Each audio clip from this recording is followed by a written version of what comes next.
Hello everyone, कैसे हैं आप सब और क्या हाल समाचार हैं आपके। देखिए, आज मैं बात करने वाला हूं आप सबके पसंदीदा शेयर बीएससी के बारे में, जो ऊपर से काफी गिर चुका है और काफी सारे लोगों का पैसा फंसा हुआ है। वैसे किन किन की पोजीशन है बीएससी में, कमेंट में बता सकते हैं।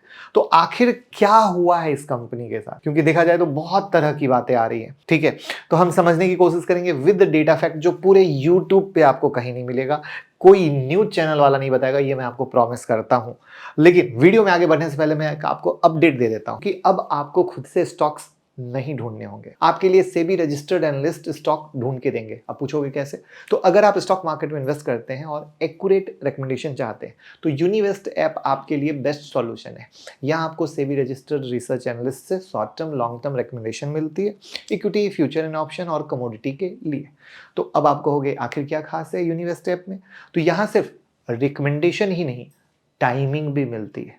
आपको कब खरीदना है, कब बेचना है और कितने टारगेट के लिए, ये सब कुछ व्हाट्सएप, टेलीग्राम और यूनिवेस्ट ऐप के मिल जाएगा, ताकि आप हर अपॉर्चुनिटी का बेस्ट यूज कर सके।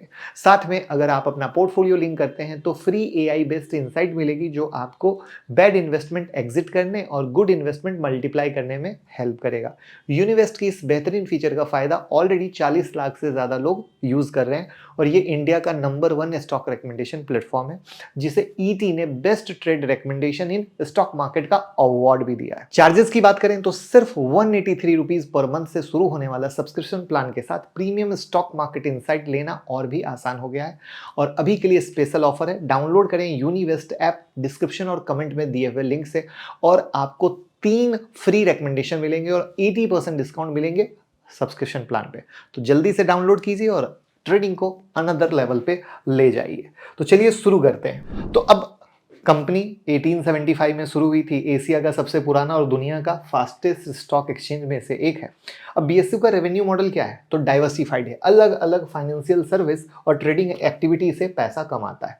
अब खेल यहीं पर है जिसको समझना है। पहला है ट्रांजैक्शन फी। तो हर ट्रेड जो बीएससी प्लेटफॉर्म पे होता है, चाहे स्टॉक्स का हो, डेरिवेटिव्स का हो, म्यूचुअल फंड का हो, बॉन्ड का हो, उस पे बीएससी को ट्रांजैक्शन फी मिलती है। यानी जितना ज्यादा ट्रेडिंग वॉल्यूम उतना ज्यादा रेवेन्यू। अब इसको मैंने ग्रीन कर दिया है। ग्रीन क्या? जितना ज्यादा। तो क्या अभी ज्यादा है? बस समझते जाइएगा। दूसरा, लिस्टिंग फी। जो कंपनी बीएससी पे अपने शेयर लिस्ट करवाती है उनको लिस्टिंग फी देनी पड़ती है। इसमें इनिशियल लिस्टिंग फी, एनुअल लिस्टिंग फी और एडिशनल फंड रेजिंग फी भी होती है। अब इस चीज को तो समझेंगे, बट इसमें पता है एक बड़ा हुक है, बीएससी को मोटी कमाई कहां से होती है। ठीक है, डेटा फी में बात करें तो बीएससी मार्केट डेटा एनालिटिक और इंफॉर्मेटिव सर्विस को फाइनेंशियल इंस्टीट्यूशन डेटा वेंडर को बेचता है। फॉर एग्जांपल, वो जो रियल डेटा नहीं होता है, real live market data, historical data, ये यहां से रेवेन्यू आता है। उसके बाद मेंबरशिप फी होती है। जो ब्रोकर और ट्रेडिंग मेंबर बीएससी के प्लेटफॉर्म पे काम करते हैं उनको मेंबरशिप फी देनी होती है। इसमें एप्लीकेशन फी, एनुअल फी और सिक्योरिटी डिपॉजिट जैसी चीजें आती है। अब उसके बाद होता है क्लियरिंग और सेटलमेंट चार्ज। जो ट्रेड बीएससी के क्लियरिंग हाउस के थ्रू सेटल होते हैं उस पे क्लियरिंग और सेटलमेंट चार्ज लगते हैं। ये ट्रांजैक्शन को स्मूथ और सिक्योर बनाते हैं, बराबर। और उसके लिए लेता है, पता नहीं हम सर्विस दे रहे तो पैसा ले रहे हैं। टेक्नोलॉजी और कनेक्टिविटी सर्विस, यानी high speed trading infrastructure, colocation service, lease line, API access जैसे टेक्नोलॉजी सर्विस के लिए बीएससी फी चार्ज करता है। इंटरेस्ट और इन्वेस्टमेंट इनकम, बीएससी अपने कैश रिजर्व और इन्वेस्टमेंट से भी इंटरेस्ट रिटर्न कमाता है। जो इनके पास कमाई होती है उसको इंटरेस्ट पे, ठीक है ना। एजुकेशन और ट्रेनिंग जैसी चीजें भी देता है। Financial literacy programme, certification course, investor awareness जैसी चीजें होती है, उससे रेवेन्यू जनरेट होता है। तो अब आपने क्या देखा? ट्रेडिंग एंड क्लियरिंग में equity, debt, equity, derivative, currency derivative, commodity derivative जैसी कई सारी चीजें हैं। सर्विस टू कॉर्पोरेट में equity listing, listing of debt securities, mutual fund listing जैसी चीजें हैं। डिस्ट्रीब्यूशन में mutual fund, book building for IPO, ठीक है। उसके बाद offer to buy, offer for sale जैसी चीज, और अदर में डेटा फिट इंडेक्स जैसी चीजें हैं जिसको आप देख सकते हो, ठीक है। अब यहां पर अगर हम पीयर कंपैरिजन करें, क्योंकि इनका कॉम्पिटिटर कौन है? NSC, right.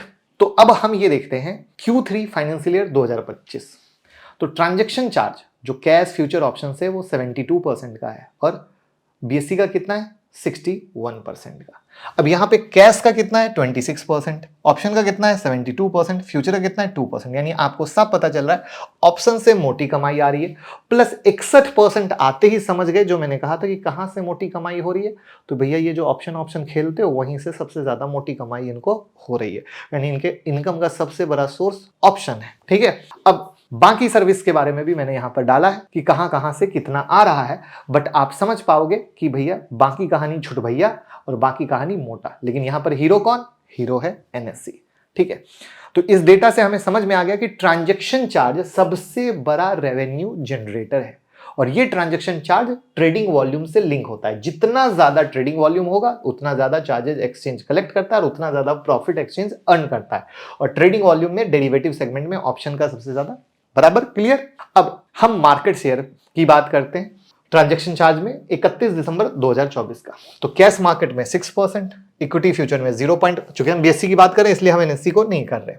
इक्विटी फ्यूचर में 0.1%, इक्विटी ऑप्शन में 12.5%, करेंसी फ्यूचर में 7%। लेकिन सब जगह हीरो कौन बैठा है? एनएससी बैठा है।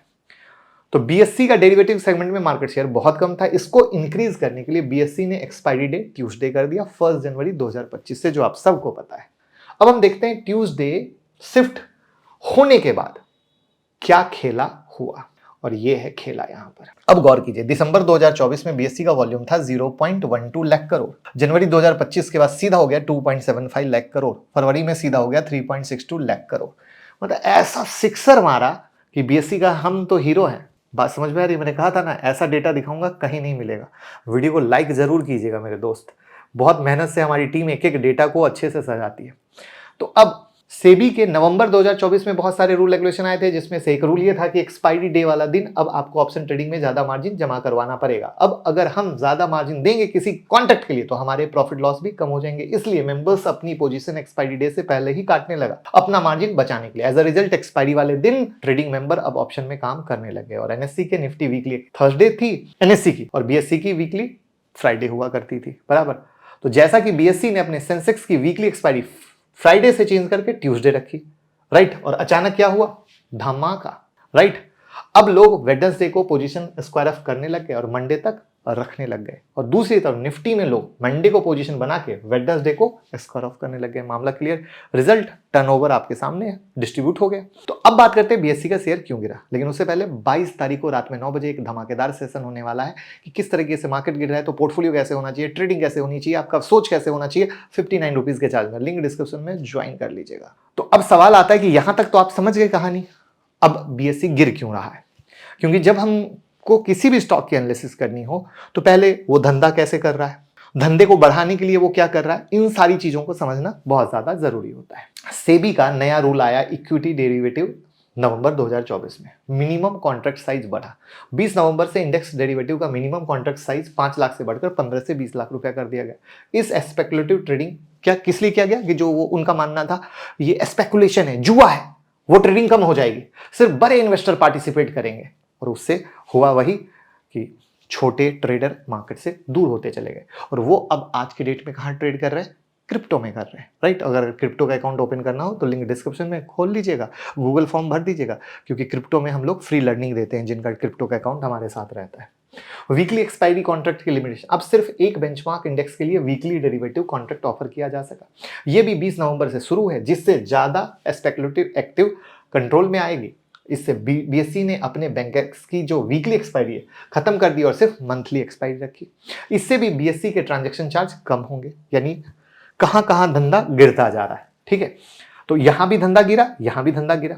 अब थर्ड आते हैं extra margin for short option. तो ऑप्शन एक्सपायरी डे पर रिस्क कम करने के लिए सेबी ने 2% का additional extreme loss margin introduce किया। ऐसा इसलिए क्योंकि एक्सपायरी वाले दिन प्रीमियम बहुत जल्दी डीके होते हैं। आप में से कई लोग फंसे भी होंगे और मेंबर बहुत ज्यादा ऑप्शन में ट्रेडिंग करते हैं। अगर मार्जिन ज्यादा लगेगा तो ट्रेडिंग वॉल्यूम कम होगा, जिसकी वजह से ट्रांजैक्शन चार्ज भी कम होंगे। अब इंपैक्ट क्या आया वो देखिए। फरवरी, जनवरी, दिसंबर, उस रूल के बाद ये सारे गिरावट का है, इतना % गिरता चला गया। एवरेज जो टर्नओवर था 3.35 से 2.09, 2.09 से 1.92, 1.92 से 1.82 लाख करोड़ में इतनी धमाका गिरावट। अब किसी का धंधा इतने बुरी तरीके से इंपैक्ट हो जाए तो रेवेन्यू गिरेगा, रेवेन्यू गिरेगा तो क्या शेयर परफॉर्म कर पाएंगे? नहीं। साथ में एनएससी कहां पीछे रहने वाला था, उसने लगाया ऐसा सिक्सर की बॉल बाउंड्री लाइन के बाहर। बीएससी ने 1 जनवरी 2024 से जब से अपने कॉन्ट्रैक्ट की एक्सपायरी ट्यूसडे की थी तब से उनका ऑप्शन ट्रेडिंग में मार्केट शेयर बढ़ रहा था। आपको भी पता है जो मैंने दिखाया, और ये 16% से बढ़कर 22% हो चुका था। 2 मंथ में ही एनएससी का मानना था कि ये मार्केट शेयर अक्टूबर तक 30% हो सकता है। बात भी वाजिब है, होता ही सब लोग धीरे धीरे जा रहे थे। इसलिए एनएससी ने अपने एक्सपायरी डे को थर्सडे से शिफ्ट करके मंडे कर दिया, ताकि मेंबर्स वीकेंड से पहले ही अपनी ऑप्शन पोजीशन को क्लोज करके वीकेंड पर टेंशन फ्री रहे। और एनएससी के इस मूव से बीएससी का डेरिवेटिव मार्केट शेयर और वॉल्यूम पर डायरेक्ट इंपैक्ट आएगा। जो डेटा मैंने ऐसे दिखाया है वो आगे आने वाले महीनों में दिखना शुरू हो जाएगा एनएससी के मूव से। यानी बेचारा किसी तरीके से बीएससी अपने आप को सर्वाइव करने की कोशिश में लगा था, वहां पर ये मास्टर स्ट्रोक उसको हिला डाला, जिसको रजनीकांत की भाषा में हिला डाला ना, बिल्कुल वो कहानी। तो अब आपने ये समझा, देखा कि भैया क्यों मामला खराब हुआ, किस तरीके से मामला खराब हुआ, तो यहां तक आया। यानी घूम फिर के आपको ये क्लियर कट है कि बीएससी कमाता किससे है? आप जितना ज्यादा ट्रेडिंग करते हो उससे। सीधी सी बात, अगर देसी भाषा में समझना चाहो, अभी क्या हो रहा है, ट्रेडिंग वॉल्यूम गिरता जा रहा है, यानी आगे आने वाले क्वार्टर के रिजल्ट भी खराब होने वाले हैं। वैल्यूएशन बीएससी के काफी हाई है आज भी इतनी गिरावट के बाद, जिसको भूलिएगा मत, और वैल्यूएशन बहुत इंपॉर्टेंट होता है। अब यहां पर चूंकि हम सिर्फ आपको सिखाने की कोशिश करेंगे मैं कैसे सोचता हूं, तो मेरे को बस एक सिंपल सा सवाल बताइए कि कोई कंपनी अगर कमा नहीं पा रही है और उसका प्रॉफिट गिरता जा रहा है, तो भले ही स्टॉक मार्केट में कुछ दिन के लिए जंप आ जाए, बट क्या वो बिना अच्छे ग्रोथ के लंबा चल पाएगी? तो मुझे पर्सनली लगता है नहीं। और अगर किसी स्पेकुलेशन में ऊपर चला जाए तो भी मेरे को रिस्क लेना लगता नहीं। तो यानी ओवरऑल थोड़ा टाइम लगने वाला है मार्केट को सेटल होने में, क्योंकि लोग मार्केट से बाहर जा रहे हैं, डीमैट खाता खुलना कम हो रहे हैं, राइट, लोग ट्रेड करना कम करें, अब क्रिप्टो में ज्यादा शिफ्ट हो रहे हैं, जो कि मैंने पहले बताया। तो ड्यू टू दैट रीजन थोड़ा टाइम दीजिए, थोड़ा वेट कीजिए, क्वार्टरली रिजल्ट किस तरीके से आते हैं उस पर नजर रखिए, प्लस एनएससी के मास्टर स्ट्रोक से जो ये डेटा मैंने बताया वो किस तरीके से और गिर के आता है उसको देखेंगे, और तब चीजों को डिसाइड करना चाहिए। तो ऐसे होना चाहिए डिसीजन। कैसी लगी लर्निंग कमेंट में बताइए और लोगों के साथ शेयर कर दीजिए, प्यार मोहब्बत देते रहिए। Thank you.